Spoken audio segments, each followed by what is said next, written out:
All right, today we'll be reading Isaiah 41:13, which states, "For I am the Lord your God, who takes hold of your right hand and says to you, 'Do not fear, I will help you.'" That is like, if you have a fear, like if you're holding something back or you're like scared of something, but you think, oh, it won't get better. Oh, how am I supposed to get over this fear?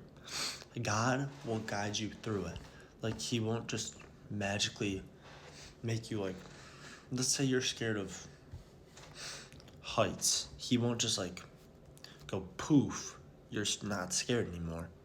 But He will guide you through the way to not be scared. It's kind of like if you're like hungry, He won't just give you the sandwich.